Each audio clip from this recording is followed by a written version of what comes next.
Mike, maraming salamat.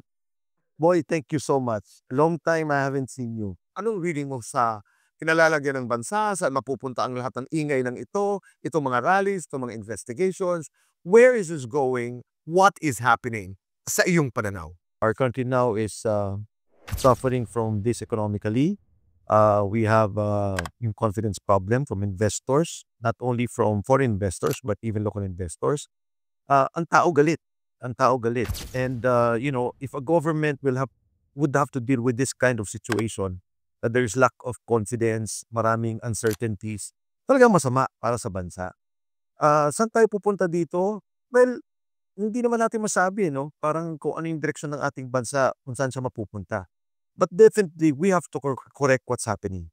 Definitely, we have to address the political corruption that we are seeing now, the moral degradation in the institutions, in the persons involved in the institutions, not only sa executive, but we see it now in Congress, both in Congress and the House of Representatives and the Senate. And parang palala ng palala. And I'm afraid for our country. I have the trust. I have this faith in our people, but we have to act. We cannot just stand idly and just watch. We really have to act on all these things and address the problem of our country. Ito ba ang pinakamalala? Ito ang pinakamalala, boy, kasi yung nakita natin ngayon, yun na yung budget process. Now we have 6 trillion in budget, di ba? Tapos, of course, inuutang natin dyan almost 2 trillion a year just to cover up the budget. Yung paggawa pa lang ng budget, inaayos na nila, meron na silang hatian, at nagkakaprograma sila sa insertions, as we have heard. Kasi di ba, pagka nag-present ang Pangulo ng budget, ipipresenta niya yan sa Kongreso, i-review yan ng lahat. Makikita mo na. Like when I was a congressman in the 3rd district, alam ko na yung pupuntang budget sa distrito ko. And then outside of that, people lobby for more budgets in their district, kung ano kailangan nila. Kailan nangyayari yung lobbying ngayon, Mike? That's even before the BICAM? Or is it during the BICAM? It's even before the BICAM, and it especially happens during BICAM. Kasi parang sa BICAM, maliit na grupo na lang eh. Na Committee on Appropriations, which is Saldico, and at that time, it was Senator Grace Poy na Committee of Finance sa Senado. Dapat pinasok na lahat ng budget dun. Inaayos nila yun, kung ano yung mga kailangan nilang gusto nilang ilagay na flood control projects, ilalagay nila doon. And then, upon release, may mga kausap na rin sila in the districts. And I'm sorry boy for saying this, at kailangan malaman ito ng taong bayan, ang pinuro ng sindikato, si Presidente. Committee on Appropriations, Saldico, fixes all the budget, ayusin natin ng kontrata, Speaker of the House, Martin Romualdez, aprobahan nila yon. Pagkatapos pipirma ng Pangulo ang releases ng mga pondong to. Kaya sinabi ko na nga, nung nakita ko na at sinabi ni Saldico na di-deliver siya ng pera kay Presidente, organisado to. Okay. Sabi nung unang video ni Saldico, siya nautusan ng Presidente na 100 billion insertion. Siya ang nagsabi na hindi pwede, ang 50 billion, ganito, in excess. We all saw that thing. Yes, diba? yes. Explain to us more kung ano ang nangyari doon. Okay, initially kasi, when Gutesa came out, in fact, boy, ang panawagan ko was, you have to present Martin Romualdez. Kasi ang sabi ni Gutesa, nagdi-deliver kami ng pera kay Martin Romualdez. That's it. In fact, to be fair to the President at the time, tinanong ko po si Gutesa, nagdi-deliver ba kayo kay Presidente? Sabi niya, sir, hindi ko alam. Never ako nakasama. Kay Speaker Martin lang po. Ngayon, nagulat ako, lumabas si Saldico, and he was already saying na hindi, nag-deliver ako kay Presidente. Yan na sa akin, nagulat ako, na sinasabi ko na, eto pala from day one, na may sinasabi ka na may 100 billion, may 25 billion. Ano naging reaksyon? Hindi lang dininay eh. Ang sinabi ni Senator Ting, totoo yan, pero hindi ka nag-deliver kay Presidente. Nag-deliver ka kay Trigive Olaybar, USEC, and then USEC Education. Education, and USEC Adrian Bersamin. Sabi ni Saldi, hindi, ibang pondo yan. At saka hindi 26 billion, 52 billion yan. So can you imagine, nagkakagulo sila sa kwento that already you're looking at 25 billion plus 52 billion pesos. 77 billion. Isisingit ko lamang ito because I heard an interview of Congressman Toby Chanco. Yes. Na ayon sa kanya, ay ang naratiba ay may nagdi-deliver ng pera sa Presidente doon sa Malacanang. particularly a certain house in front of the Malacanang Aguado. Na ayon sa kanya ay walang kinalaman ng presidente dahil ito ay bahay ni former Speaker Martin Romualdez. That's correct. How does it play into your now? Okay. Si Congressman Toby Tiangco, yung kanyang kinikwento lahat, no? On the insertions, what happened. Tama yun eh. I think ang difference lang namin is, where does it stop? Kay Congressman Toby Tiangco, ang pinapoint out niya, hindi umabot kay presidente yan. Walang alam si presidente dyan. Ako, ang pinapoint out ko, okay, etong mga kasama niya, yung kanyang henchman, Committee on Appropriations sinasabi, tumanggap siya. Number 1. Number 2, siya nag-approve ng budget. Number 3, and most importantly, siya nagre-release ng budget.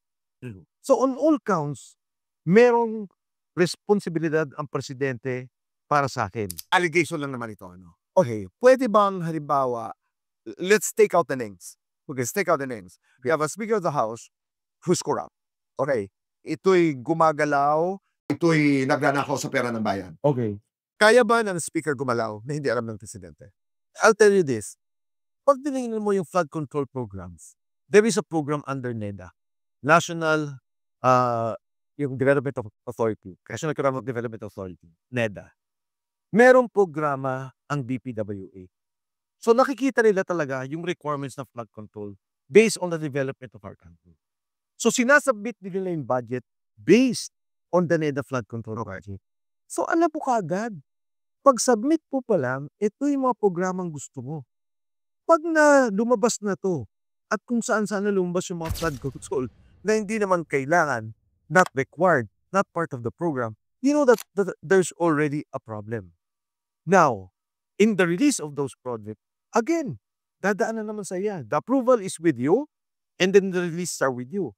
Pag nakita mo yung program gumagalaw, even before the program budget is moving, then you know that there's a problem. Magtataka ka. And ang nangyari dito, boy, kasi, kaya naman naging malaki yan tong usapan na to, you're talking of 300 congressmen. Lahat sila required sa 25%. Lahat sila. So, alam nila lahat at nagugulat sila, ang laki naman. Bakit naman ganon? So, what I'm pointing out, boy, is, again, without personalities, naging systemic and organized. What's happening? Dati, presidente ka, may mga departments, merong gumalaw dito sa, let's say, DSWD. Merong gumalaw ng kung ano mga whatever bidding that they have there. Let's say, rice. For Baguio. Hindi mo na makikita yun as president. Diba? Wala ka nang alam doon. Pero if you're talking of billions of pesos, iba yun. Iba yun. Between the Speaker of the House at an APRO, kaya ba gumalaw ng APRO Oh no. na hindi alam ng Speaker? Never. Cannot, never. So, puntahan natin ang kwento ni Zaldico.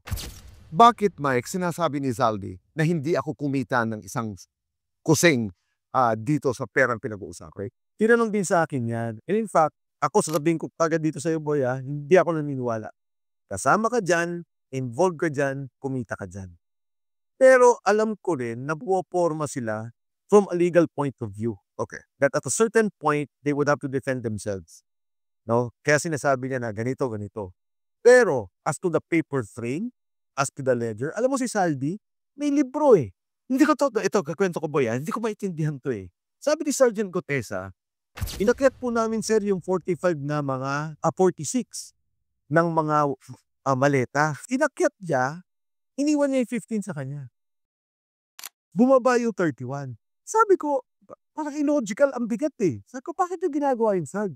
Sabi niya, sir, hindi ko alam eh. Tapos naisip ko ngayon that is coming out, pinipicturan niya.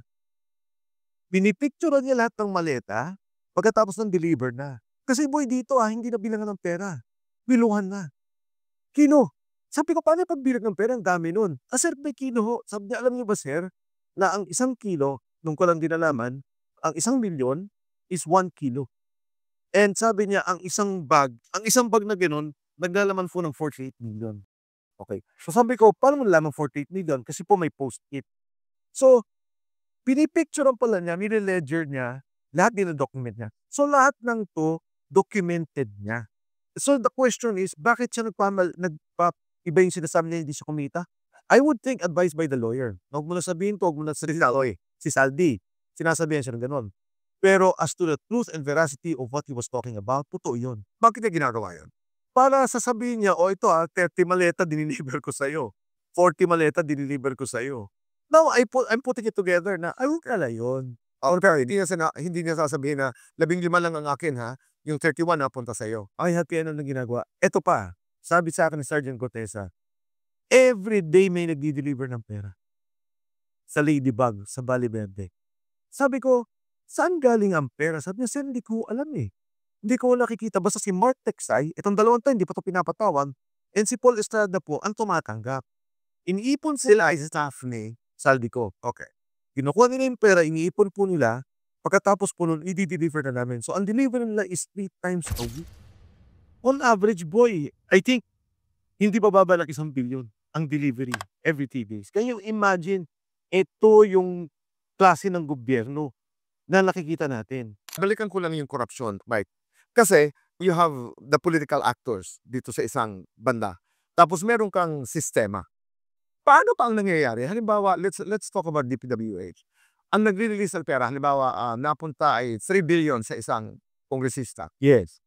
Saan ang gagaling ang pagbabawas? I'm not talking anymore about the 100 billion in Serio, etc. Yung doon na sa, paano ba kumikita? Paano ba ang korupsyon nagaganap? Pag pumasok sa isang district ang mga contractors, usually may kaibigan na sila dyan, may kasama na sila dyan. So when they make a bid, okay, mananalo yung kaibigan, and then may arrangement siya sa congressman kung sino man yung nakopo. And it's been happening. It's an open secret in Congress, open secret in DPWH. I'm not going to dignify Zaldico's statement. Yun ang sinabi ng presidente ng Pilipinas. Ang sinasabi nila ay, hindi naman sworn statement ang sinasabi ni Zaldico. Wala namang ebidensya. I mean, these are all his statements. Ba't kami maniniwala? Unang-una, si Saldico, dati pa lang sinasabing may kinalaman. Okay, for 4 months, hindi nila kinusuan si Saldico. Ang sinasabi nila lahat, si Saldico may problema. Si Saldico ang mastermind. Si Saldico ang magnanakaw. Siya ang gumawa ng lahat ng to. Ngayon, nagsalita yung magnanakaw. That has probative value. And I'd like to borrow hindi ko to idea, sabi ni Atty. Respicio, sabi ni Harold, sabi niya may gunman na marel pumatay. Nung nahuling gunman, sabi niya, ito yung mastermind. Parating binibigyan ng value yun. Now, in the case of Saldico, sabi niya, umuwi ka rito para anuhan mo. You take an oath and you Face the music. face the music. Ako hindi. He can do it even from abroad. He can do it na pwede siyang pumunta sa consulate or sa embassy, ipa-notarize niya doon sa embahada natin. Pangalawa, yung Senado o yung ICI, anyway, yung ICI wala namang rules. But yung Senate, may rules yan. They can always suspend the rules and accept a Zoom confession under oath ni Saldico. It can be done. Pero magugulat ka, 4 na buwan tahimik sila. Nung nagsalita na siya ng Bongbong Marcos, I think in 7 days, napailan siya ng kaso. In 7 days, makakancel ang passport niya. May 2 pang tao, Mark Teksay and Paul Estrada. Hanggang ngayon, hindi ko pa report to any investigation. Never been, walang case 5, sinabi ni Alcantara pangalan, sinabi ni Saldico pangalan, sinabi ni Bernardo pangalan. Pero hindi sila nagtatago. They can be found. They're just waiting to be invited. In the same way that they're looking after, they're chasing Saldico, they can do that to Mark Teksay and to Paul Estrada. Etong dalawang to, assistant lang to ni Saldico. Si Saldico may pera yan, he can hide, he can go anywhere, may mga aeroplano siya. Etong dalawang to, in 3 days, kaya nila mapauwi ito. At nagtatanong ka at itinanong mo na ito ng ilang beses kung bakit hindi pa sila ipinapatawag. That's correct. Ng either ICI or ng Senado. Pag itong dalawa nagsalita, hindi ko alam, sigurado ko kay Martin Romualdez. Hindi ko alam kung si Presidente alam din nila because ito ang dalawang assistants ni Saldi na nagdi-deliver ng pera. Anong ibig sabihin ng hindi ka sigurado kay Martin Romualdez? Sigurado ako na nagdi-deliver to kay Martin Romualdez because Gutesa also already mentioned it. Pero ang sabi nga nila, may delivery kay Pangulong Marcos. So Mark Teksay and Paul Estrada would know. Ito ang magko-corroborate sa sinasabi ni Saldico. In your estimation, Mike, makukuha ang dalawang ito? Ipapatawag ang dalawang ito? Kung gusto talaga nila. Kung ang script kasi nila, boy, is, ang script nila final. Saldico ang mastermind. Kasama yung DPWH officials. Kasama yung mga congressmen. May sinabi sila E.S. Bersamin at saka Pangandaman. Nawala na, kumimik na. Di natin alam nangyari. May mga dinamay silang senador at saka mga congressmen. Si Martin Romualdez hanggang ngayon wala pang kaso. So ano ang aking pananaw? Binabalansin nila, tinitingnan nila. Kung tanggap na ng tao, natahimik na. But as long as the people will continue to protest, the people will continue to reject the script that they're proposing, the script will come out. What happened between Zaldi and Martin Romualdez? From what I understand, and this is coming from talks from friends of Saldi, na nung una, protect all. No case, no worry, stay away, get out of the country. Then eventually nagka-problema. And then they're seeing the cases coming out, may final na sa kanya, lumalabas na, parang, uy, ako lang maiipit dito. And then eventually, I would think na si Saldi said, okay na to. Kasi if you're looking at from Saldi's perspective, tauhan nyo lang ako eh. Diba? Third in hierarchy ako o fourth in hierarchy ako. Ang malaking bulto ng pera, dinideliver ko sa inyo. And after 2 years, even if they survive what is happening, si Saldi will always be in jail. Diba? Pero, pag nagsalita na siya ngayon at sinabi niya talaga na hindi siya at merong ibang mastermind, then it could be a different situation for him in the future. Pero your advice to Zaldico, if you were asked, is for him not come home. As of now, hindi. Kasi, delikado eh. You know, Gutesa, what happened to him? What happened to him? Okay. Let's go to Gutesa. Okay, he went to the Senate. Tapos, Pero bago Senado, Mike, paano natagpuan si Sergeant Gutesa? okay, maraming mga haka-haka. Sabi nila si GMA yan, inutusan si Mike. Ano mo ba yung mga Former President. former president. Tapos, may connection yun kay Inday Sara, may kung ano no. Simple.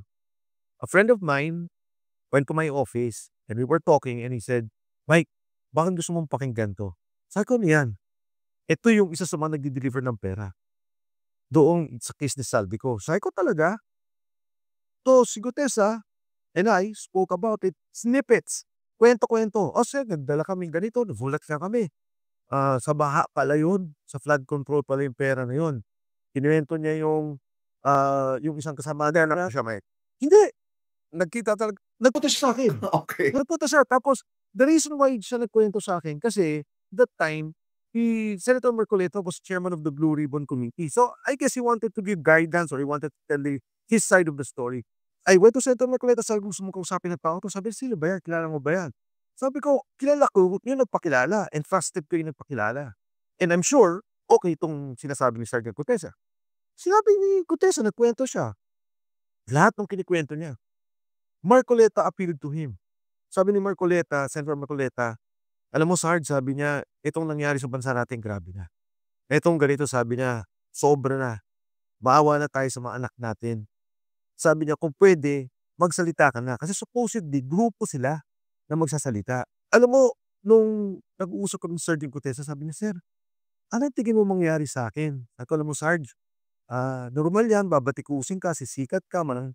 Ang sabi pa niya sa akin wala naman sir sila mababati ko sa akin, sundalo lang naman ako. Why was he coming out? Why was he willing to talk? Mukhang sa circles nila, nag-uusap sila ng, grabe, ito pala yun. Ito pala yung pera. Tapos, binaha yung kamag-anakan niya, binaha yung asawa, yung pamilya ng isa. So may personal na harana sana ganun. Oo, tapos parang inaano nila, ito pala yung pera dinideliver natin. Kasi flood control height of the flood control investigation. Tapos yun nga, nakikita lang bilyon-bilyon. So, when Sergeant Gutesa eventually decided, one of the provisions of this affidavit was nagre-request siya ng witness protection program. Pero nagulat ako nung Senate hearing, hindi naman niya nireject. Sabi niya hindi niya. Oo, naparoon siya yun. Oo. Initially, after nun, doon na kami nakita. Kinupkup siya nung mga kasama. I'm sorry, Mike. Tama ba? Publicly niya sinabi na hindi niya kailangan. Yes. Di ba? Yes. Okay. Pagkatapos, after nun, boy, nawala na siya. Hindi kami nag-uusap lang kami through a third party. And then sabi, okay siya, lahat ng reports, okay naman siya, tapos yung pamilya, okay naman. Then eventually, okay kuha ng reports, hindi na siya makalabas. Detained na siya. Pagkatapos doon, No, di ba na-deny yung Navy, deny okay lang sa akin. I mean, it's okay, I understand that they have to deny it. Ngayon ata wala na siya dun. Meron kami nakukuhang reports kung nasaan siya. But anyway, boy, napabaliktad na nila. Oh, because just before the first video of Zaldico, napabalita that he recanted. Yes. Oo, na bumaligtad na babawiin niya lahat ang kanyang sinabi. Yes. So what is your story? Nung nalaman ko na yung pag-recant niya at yung dinedyo pa siya, yun ang pagkakalam ko, no? Coming from the reports coming from the family. Siyempre nalungkot ako. Tapos medyo nagalit ako. But eventually naisip ko, hindi kawawa yung tao eh. Paano mo sisisihin yung isang tao na nag-isip para sa bayan, pagkatapos na yun naman yung pamilya na iniipit. Yung pamilya niya may danger. So, kung ako man yun, siguro pipirmahan ko lahat ng papapirmahan nila at sasabihin ko lahat ng gusto na sabihin. Kaya nga nag-a-appeal ako, napakawalan na nila because nung una, nung sinabi na ni Saldico na nagdi-deliver akong pera, ko okay na. At least si Gutesa hindi na siya yung main na naging problema. Eh biglang sinabi ng second part, totoo lahat na sinabi ni Gutesa. Oo. Naku, sabi ko, nawala na naman. Hindi na after that, hindi na namin siya alam kung nasaan. I will not engage, sabi ng presidente. My conscience is clear, sabi ni Martin Romualdez. May mga calls pa na, no, we're not going to call for anybody's resignation. This is transparency rally. This is an accountability rally. What do you make of this whole thing, Mike?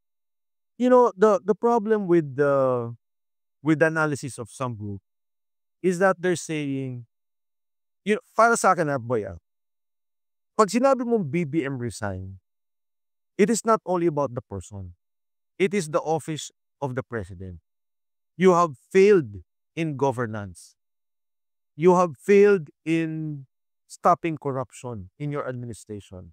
And I will go even to the extreme of saying, you knew and you were the head of the organized corruption happening in government. Now, up to the president to prove himself innocent. Kailangan niyan sagutin si Saldico for 3 years. He was the chairman of the Committee on Appropriations. You do not become Committee Appropriations chairman if the president doesn't want you to be the chairman. The Speaker of the House, poder din ng presidente yan. Sa lahat ng naging eleksyon ng speakership, pag sinabi ng presidente itong dapat na speaker, ito yung magiging speaker. Ngayon, mas gusto ko pa nga yung ibang nagsasabi na BBM Sara resign. Diba? Congress abolish, Senate abolish, puro kayo corrupt. Mas malinaw pa sa akin yung ganang panawagan. Pero sa akin naman, extreme yun. Because from my point of view, etong kay presidente na nangyaring corruption with the budget came from his office, headed by his office as president of the country. Speaker, Committee on Appropriations. Sabi nila, may corruption din dito sa OVP eh. Okay, sinasabi niyo OVP. First and foremost, pending yan sa COA. You're talking of 800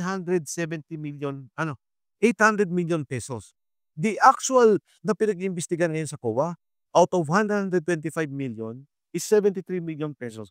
I'm not gonna go into details, but the point is, you read the COA review of all departments. On average, DSWD, lacking of documents, deficiencies, 5 to 10 billion. Pumunta ka ng DPWH, 50 billion pesos. Pumunta ka ng Department of Health, lacking in documentation, requirements, deficiencies, rejected, disallowed. Ilan tong bilyong piso? Ang punto ko, yung mga opisina lahat nagkakaproblema from time to time as a public office. Because when the COA reviews your budget, you have to make proper submission. You have to complete the requirements. Lahat kami may mga pending reviews. Pero itong corruption na nangyari, na insertion, delivery, klaro laking kwento ni Saldico. Klaro na nakikita natin sa program funds. So, going back to my point, sabi mo, re-reject lang nila, hindi totoo, hindi totoo. Tama. At yun naman talaga magiging legal position ng mga taong to. Pero, hindi tanga ang taong bayan.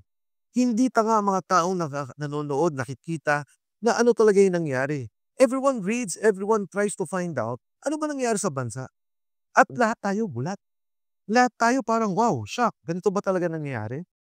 Diba? Okay. There are also people now who are taking the position of, okay, anybody but Sara. Hindi kasi yun ang ating saligang batas eh. That's the political component of this whole mess. Yes. Kasi it's not purely a corruption issue. There's politics involved. Yes. Kahit na sino, wag lang si Sara. Okay. Ako, nung eleksyon, ang kakampi ko si BBM at si Inday Sara. I've never spoken against the president until this time. I've been very quiet. I'm in the private sector, tahimik ako. When Gutesa came out, Saldico came out, and I saw the entire process of what they were doing, grabe. Ngayon, if you observe and if you notice, talagang lumalabas ako at nagsasalita.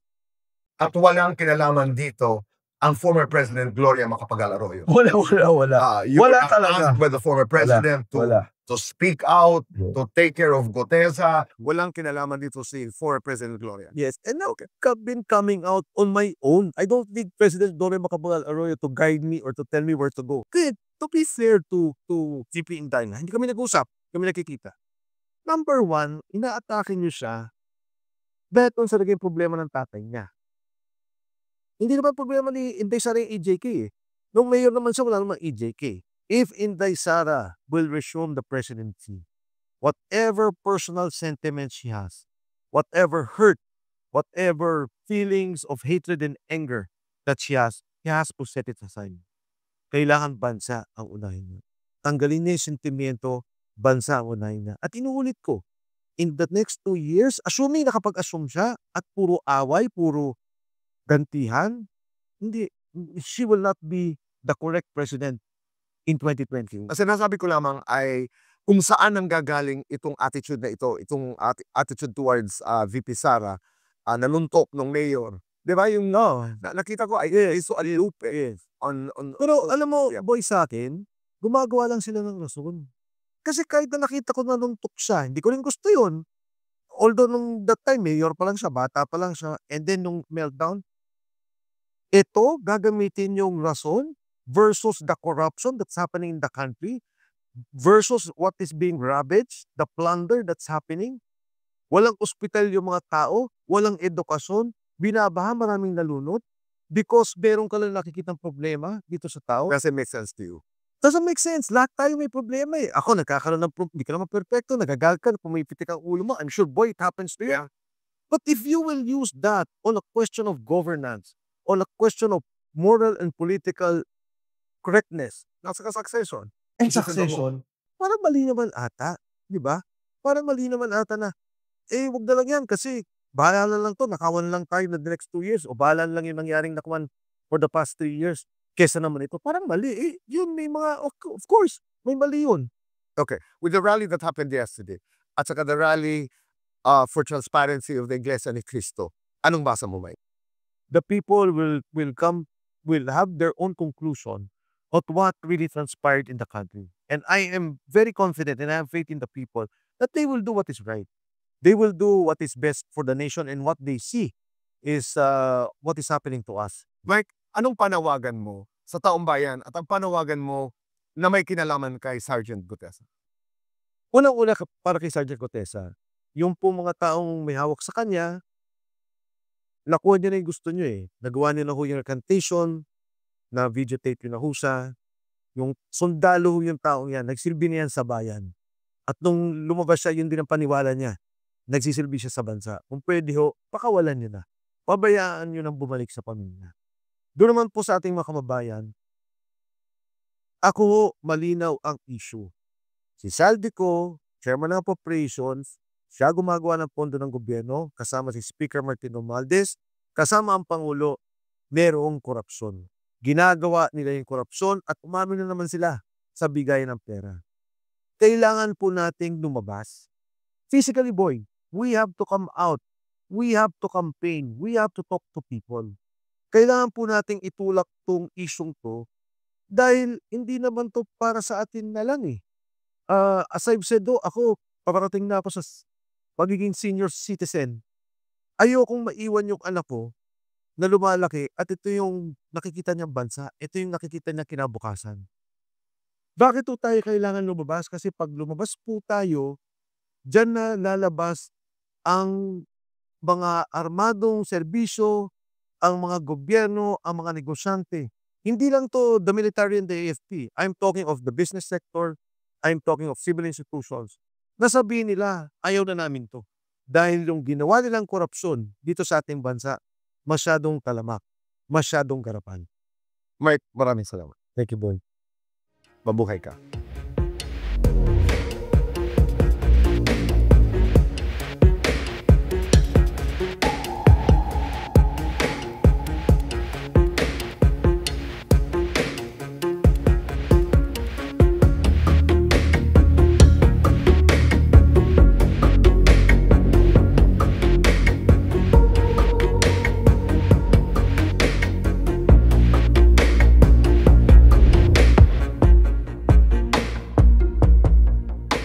Hi, people of the Philippines and people of the world. Hit the button below and you will be subscribing to the Boy Abunda Talk channel on YouTube. Let's keep talking. Kaibigan, tuloy ang usap.